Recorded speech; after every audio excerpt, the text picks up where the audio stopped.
Hey, bon mardi tout le monde, bon matin, j'espère que vous allez bien, puis en fait, bonne journée parce que je sais qu'il y en a qui vont m'écouter en rediffusion. Alors, aujourd'hui, un instant, on va s'assurer que tout fonctionne, que je puisse prendre vos commentaires.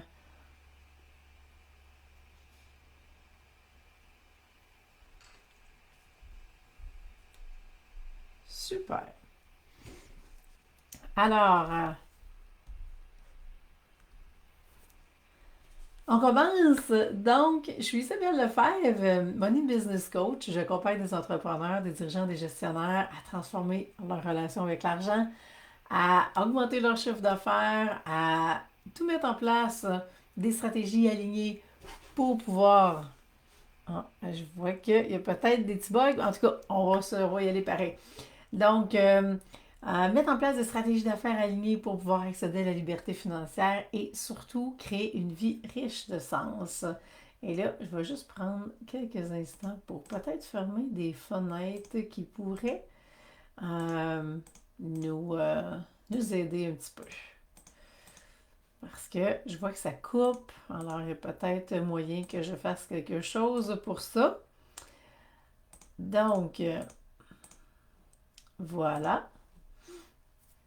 Alors, ceux qui arrivent, eh bien, bon matin. J'espère que vous allez bien. Et puis, faites-moi un coucou quand vous êtes là. Si vous m'écoutez en rediffusion, mettez-moi un petit hashtag rediffusion. Donc, où j'étais rendue en train de me présenter. Alors, je suis aussi auteur et deuxième livre qui est sorti au printemps, Transformer votre relation avec l'argent, 21 règles d'or pour accéder à la liberté financière. Vous pouvez le commander directement sur mon site web. Je vous envoie une copie dédicacée en vous indiquant même laquelle des 21 règles d'or que vous devez porter plus attention. Donc, ce matin, j'ai envie de vous parler d'un sujet que j'ai jamais parlé. Et on en parle de plus en plus parce qu'il y a beaucoup de. Il y a de plus en plus de transferts d'entreprises, de relève d'entreprises, donc d'entreprises qui vont passer d'une génération à l'autre. Et c'est pas évident quand on se retrouve dans ce contexte-là. Je l'ai un peu vécu par la bande. La relève ne s'est pas faite, mais vous savez, j'ai grandi dans la boutique de produits naturels de ma mère qu'elle a eu pendant 31 ans et j'ai toujours voulu reprendre le magasin. Finalement, j'ai créé d'autres choses, mais quand on regarde ça, on voit qu'il y a une suite logique entre ce que ma mère a créé à l'époque et ce que je fais aujourd'hui. Donc, l'idée de la relève, c'est super intéressant, mais c'est rempli de défis parce qu'il va y avoir plusieurs personnes qui vont être en jeu dans l'entreprise, dans cette relève-là. Et donc, je vous présente parce qu'aujourd'hui, on est dans des études de cas. Donc, je vous présente Sébastien qui a 36 ans puis qui a repris la relève de la famille. Donc, pas de la famille, mais de la compagnie familiale, je devrais dire, de ses parents. Puis, donc, une entreprise qui est déjà bien établie, qui a déjà sa clientèle, qui est reconnue depuis plus de 25 ans, mais la taille des chaussures est grande occupée et c'est toujours ça qui arrive. Donc, c'est sûr que Sébastien, il se sent petit à tous les jours et il semble qu'ils reçoivent certains commentaires comme de quoi que il n'est pas comme son père, qu'il ne gère pas la business de la même façon. Donc, les gens démissionnent. Il y a des vols de contrat qui se fait par compétition. Il y a du bitchage dans son dos. Donc, il vit beaucoup de choses au quotidien. Et il se demande qu'est-ce qu'il va faire pour sortir de là. Parallèlement, eh bien, sa relation de couple bat de l'aile. Il n'est pas là pour aider sa conjointe. Ils ont 3 enfants. Donc, elle lui reproche de ne pas être là, de l'abandonner, de la laisser tout faire. Euh, Après ça, parce que vous voyez, quand ça commence à mal aller, eh bien souvent, ça va pas, c'est pas juste dans une sphère de vie que ça va pas bien. Donc, il a pris du poids, il est plus en forme, il se sent découragé, et puis finalement, ben, il reste juste le restaurant comme source de nourriture, mais aussi comme source de réconfort. Donc, Sébastien, il a une vie actuellement remplie de défis. Et c'est là, quand on se retrouve dans une situation comme ça, que la vie ne fait plus de sens. Et au-delà d'avoir une entreprise qui est performante, qui est prospère, si la vie en général ne fait plus de sens, ça s'en va nulle part. Donc, c'est quoi les défis auxquels il fait face actuellement? Il n'arrive pas à répondre à toutes les demandes des clients. Et comme on l'a dit, c'est une entreprise qui va super bien. Donc, il y a de la demande. Il travaille en fou, il est épuisé, il ne se sent pas du tout à la hauteur. Il a perdu confiance en lui, il a le syndrome de l'imposteur. Puis, il songe même à vendre l'entreprise parce qu'il a perdu espoir que les choses s'améliorent dans le futur. Et ce qu'il voudrait, ce serait vraiment une vie beaucoup plus simple. Donc, il ne voit plus la lumière au bout du tunnel et il voit qu'il y a de l'impact non seulement dans l'entreprise, mais dans la vie au complet. Donc, on a dit santé, relations de couple, etc. Donc, qu'est-ce qu'on fait? Et moi, je ne suis pas là pour vous parler aujourd'hui de toute la relève financière parce que c'est sûr qu'il y a un plan de match à faire avec beaucoup de professionnels, donc avocats, comptables, notaires, etc. Et c'est pas ma partie. Donc, ma partie à moi, c'est de voir comment cette relève-là peut se faire de façon fluide, comment on peut passer le flambeau de père en fils de façon harmonieuse, comment on peut consolider l'équipe d'employés qui va être prête à soutenir Sébastien dans son nouveau rôle de PDG d'entreprise et comment tout ça peut se faire de façon fluide, harmonieuse et avec en maintenant une vie équilibrée. Donc, c'est sûr qu'une relève d'entreprise, ça se prépare. C'est pas du jour au lendemain que les choses, que le flambeau va se passer. Donc, plus c'est bien préparé, plus ça va être facilitant quand le passage du flambeau va se faire. Si ça se fait de façon vraiment un petit peu cow-boy et que c'est garoché là, c'est sûr que la taille des chaussures va être encore plus grande à chausser et on risque de vraiment se mettre en position d'échec rapidement. Donc, relève d'entreprise, ça se prépare. Notre PDG, notre futur PDG doit être en mesure d'avoir des compétences, donc de développer ses compétences en leadership, développer ses compétences en communication, le mot m'échappe là, communication, leadership, c'est quoi l'autre? Comme gestionnaire. Donc, on a travaillé à différents niveaux avec Sébastien. Et les gens doivent aussi accepter que ce soit quelqu'un d'autre qui prend la relève et que les méthodes soient différentes. Donc, on doit aussi voir au niveau de l'entreprise. Pour moi, une relève d'entreprise, je vais prendre ça, je reviens un peu en arrière. C'est une relève d'entreprise, c'est un moment où est-ce qu'on a la chance de revisiter l'entreprise. Parce que l'entreprise, et je reviens sur l'alignement, vous savez, on s'en sort pas. C'est toujours une question d'alignement. Donc, au départ, l'entreprise a été montée, a grandi, a été développée par le père de Sébastien. Donc, ça a été une entreprise alignée avec son père. Et la journée que Sébastien prend la relève, eh bien, l'entreprise doit être alignée avec lui. Donc, c'est une occasion dans tout le transfert, dans tout le plan de match qui se fait, d'aller prendre le temps de revisiter l'entreprise au complet. Donc, mission d'entreprise, vision d'entreprise, valeur d'entreprise. Est-ce que c'est toujours d'actualité? Est-ce que c'est aligné avec notre nouveau PDG? Et bien sûr, il va avoir besoin de coaching parce qu'il va devoir s'asseoir et commencer à réfléchir sur comment il veut mettre cette entreprise-là à sa main, comment il veut que tout soit aligné avec lui, avec ses visions. Il doit savoir c'est quoi ses visions et où est-ce qu'il s'en va.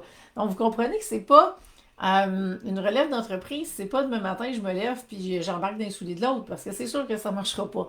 Donc, il y a un temps de préparation, il y a du coaching à faire et revenir sur la raison d'être de l'entreprise.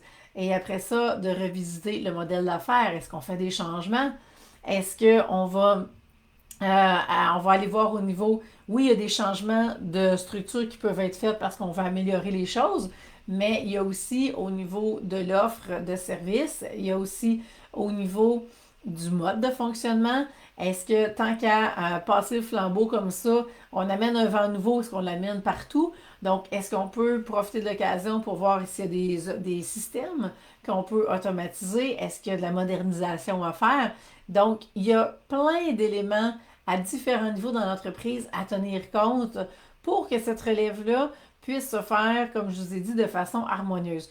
Donc, on a besoin d'avoir un PDG qui va être formé au départ, qui va pouvoir vraiment assumer son rôle de leadership et qui va pouvoir gérer des équipes d'employés, mais de façon vraiment efficace, d'avoir un leadership inspirant, d'avoir des habiletés de communication qui vont être faciles. Ça va être facile de rentrer en contact avec ces gens et d'aller voir, ça va être qui ses bras droits dans cette belle organisation-là. Salut Marie-Noël, contente de savoir que tu es là. Alors, un gros sujet ce matin, relève d'entreprise. J'ai dit, je parle pas de ça souvent, mais il y a eu quelques échos autour de moi, puis ça m'a fait penser à ça, donc j'avais envie de vous en parler. Et donc, bien sûr, une équipe de coachs consultants vont être nécessaires pour vraiment accompagner ce nouveau PDG-là dans toute la transformation qui va opérer parce que c'est pas juste je m'en vais m'asseoir sur une chaise. C'est je m'approprie cette chaise-là, je dois avoir les compétences autant au niveau du savoir-être, au niveau du savoir-faire pour pouvoir vraiment jouer pleinement mon rôle sur cette chaise-là. Et on a juste parlé d'entreprise, on n'a pas parlé de famille encore, mais dans toute cette transformation-là qui va venir avec cette relève-là, eh bien, c'est l'occasion en même temps d'aller voir comment il va récupérer du temps. Parce que là, ce qu'on veut, c'est optimiser tous les processus de l'entreprise. Et bien sûr, financièrement, dans toute la relève, pour avoir un prêt associé à ça pour que de l'argent puisse être attribué à réinvestir dans l'entreprise pour la moderniser, mais également de voir comment il va récupérer du temps parce que ce qu'on veut, c'est continuer une vie de famille harmonieuse, une vie de couple épanouie et prendre soin de son corps. Alors, on a tout ça pour être capable d'avoir des bonnes habitudes de vie, être capable de performer au travail. Donc, ce sont des piliers qui sont nécessaires et qui doivent être solides pour qu'il puisse vraiment jouer pleinement son rôle, sentir qu'il amène sa contribution et qu'il se sent vraiment accompli dans toutes les sphères de sa vie. Et c'est ça qui fait une vie riche de sens. Je ne sais pas s'il y en a qui ont des questions, qui ont des commentaires. Il y a un dernier point que je vais aborder avec tout ça. Et ce sont les fameux archétypes financiers. Parce que vous savez, quand je parle d'alignement, il y a plein de façons de s'aligner. Mais pour moi, la façon la plus rapide que je connais, c'est quand on va travailler au niveau de notre relation avec l'argent et qu'on découvre nos archétypes financiers. Et dans un cas de relève d'entreprise comme ça, c'est hyper intéressant et c'est hyper même crucial d'aller voir les archétypes du père. Salut Ginette! Les archétypes du père et les archétypes de Sébastien et d'aller comparer les deux. Et je l'ai fait à plusieurs reprises, soit avec des couples, avec des associés, d'aller voir les deux séries d'archétypes de part et d'autre et de voir à quel point qu'ils sont pareils, à quel point ils sont différents. Et dans les générations, il y a quand même, on peut voir la génération passée avec certains archétypes qui sont beaucoup plus forts que les nouvelles générations d'aujourd'hui. Alors, l'écart entre les deux générations, les trois générations, peuvent être vraiment grands. Donc, si par exemple, on a un profil, je donne, mettons, le père à Sébastien aurait un profil très axé sur les résultats, donc avec un dirigeant, avec un accumulateur, et que Sébastien a un profil totalement opposé, donc très, très relationnel, avec par exemple un connecteur, un alchimiste, eh bien, qu'est-ce qui va se passer? L'écart va être gigantesque et le style de gestion va être complètement différent. Et pour les employés, ils vont devoir s'adapter à un nouveau style complètement de gestion. Il y a des choses qui vont être plus faciles, mais il y a aussi des lacunes qui vont devoir être comblées parce que où est-ce que le père, par exemple, de Sébastien excellait, si on est dans des extrêmes comme ça, d'archétypes, eh bien, où est-ce qu'il excellait? Sébastien, en étant en excellent sur d'autres niveaux complètement, risque d'avoir une lacune super importante à ce niveau-là. Et donc, il risque d'avoir vraiment des trous à combler, là. Et des compétences qui doivent être développées pour être capable de vraiment reprendre, et là, je vais le dire comme ça, reprendre la balloune. Parce que quand on lance une entreprise, c'est comme une balloune. On gonfle l'air tranquillement, tranquillement, et la balloune gonfle dans notre face. Et là, quand on fait une relève comme ça, ben ça veut dire je prends ma balloune puis je te donne. Faut pas qu'elle te pète d'en face.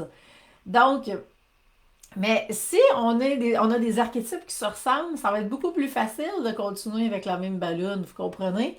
Mais si on passe la balloune à quelqu'un qui a un profil extrêmement différent, puis même opposé, il y a des risques qu'elle pète dans sa face. Donc, on a besoin de quoi? On a besoin de passer la balloune et en même temps que Sébastien commence à gonfler sa propre balloune en mettant l'entreprise vraiment à son goût, aligné avec lui, aligné avec ses valeurs. Donc, il va commencer à gonfler sa propre balloune qui aura ses propres couleurs, mais il doit aussi garder la balloune de son père parce que c'est ce qui a fait que l'entreprise, elle est ce qu'elle est rendue 25 ans plus tard. Donc, cet exemple-là de balloune, c'est pour vous montrer à quel point il y a des défis. Et dépendamment des archétypes que un et l'autre vont avoir, ça va soit favoriser et faciliter la relève ou au contraire, ça va créer des conflits, ça va amener des difficultés, les styles de gestion vont être complètement différents et ils ne réussiront pas à s'entendre et l'entreprise pourrait être carrément vendue à quelqu'un d'autre et que ça finisse comme ça et que Sébastien n'ait pas la chance de la reprendre. Donc, le coaching de part et d'autre pour que le père comprenne le style de gestion de son fils, la personnalité de son fils, les motivations qui vont être possiblement différentes, va être extrêmement important et que son père puisse le supporter pendant ce transfert-là et que Sébastien puisse vraiment venir s'asseoir comme PDG et qu'il soit vraiment dans ses forces, dans sa puissance et qu'il puisse compter encore sur son père comme un mentor. Donc, le rôle du père va se transformer pour pouvoir soutenir son fils dans ses nouvelles fonctions. Et donc, le fils doit aussi comprendre les archétypes de son père pour être en mesure d'accepter parce qu'il va avoir des commentaires et son père va être attaché à cette entreprise-là parce que ça a été son bébé. Donc, c'est sûr qu'il ne veut pas que son bébé arrive de quoi. Il ne veut pas que son bébé il souffre, il ne veut pas qu'il arrive quelque chose, donc il va vouloir tout mettre en œuvre. Donc, vous comprenez que quand on vient travailler avec les archétypes, on est capable de voir que si par exemple le père qui aurait un accumulateur, ben il a peur de passer à son bébé, il a peur il a peur qu'il arrive quelque chose, ben il va être surprotecteur par rapport à son fils, puis il va vouloir continuer de contrôler l'entreprise, même s'il n'occupe plus les fonctions du PDG. Et le fils, s'il n'y a pas d'accumulateur du tout, ne comprendra pas son père. Alors, on va se retrouver avec vraiment des défis. Et c'est là la beauté de la chose, c'est là que les archétypes deviennent tellement intéressants. Ils sont toujours intéressants, ils sont toujours puissants, mais dans un cas comme ça permet aux deux entrepreneurs, deux propriétaires de se parler, de se comprendre et d'être capable de dire, ben, s'il y a un accumulateur d'un bord puis que l'autre a l'accumulateur en opposé, on ne prendra pas ces archétypes-là pour se parler, on va trouver d'autres archétypes pour réussir à se comprendre. Mais à toutes les fois que j'ai fait ça avec soit des associés ou en couple, ça a été magique parce que les gens comprennent qu'on doit on doit parler le même langage. Donc, on ne peut pas prendre des archétypes qui sont à l'opposé pour réussir à le faire, ça ne fonctionnera pas. On doit prendre des archétypes qui se ressemblent le plus pour réussir à se parler et ça rend les relations hyper harmonieuses rapidement parce qu'on se comprend. Puis on est même capable de dire à l'autre, hey, je pense que là, ton dirigeant prend trop de place. Je pense que ton accumulateur, là, il est en train de nous tirer dans le pied. Je pense que ton insoumis prend trop de risques actuellement. Il faudrait qu'on le calme un peu. Donc, ça amène, ça dédramatise les situations. Ça permet de vraiment, au lieu d'accuser la personne qui n'est pas correcte, qui ne fait pas la bonne chose, ça permet juste de venir pointer, taguer quel archétype qui fait défaut, et dire, hey, je pense qu'il faut qu'on réajuste les choses. Et ça déculpabilise, ça amène beaucoup plus de paix dans la relation et c'est magique. Et c'est magique dans toutes les sphères. Donc même dans la relation de couple, quand les deux on a nos archétypes, c'est fou toute la magie qui opère et je pourrais vous en reparler à un moment donné. Je ne sais pas s'il y en a qui ont des questions, qui ont des commentaires par rapport à ça. J'avais vraiment envie de vous partager cette étude de cas-là ce matin. Vous voyez, ça va dans une autre direction complètement.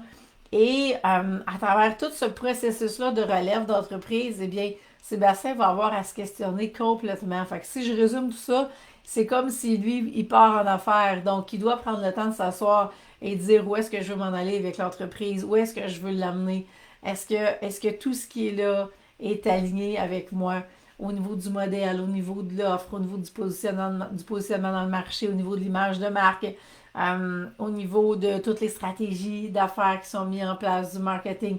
Donc, tout doit être revu pour s'assurer qu'on maintient l'alignement et qu'après ça, eh bien, on puisse vraiment prendre notre envol et que le père de Sébastien puisse avoir la retraite rêvée, que son fils puisse avoir la business rêvée et poursuivre l'œuvre que son père a commencée, mais à sa façon.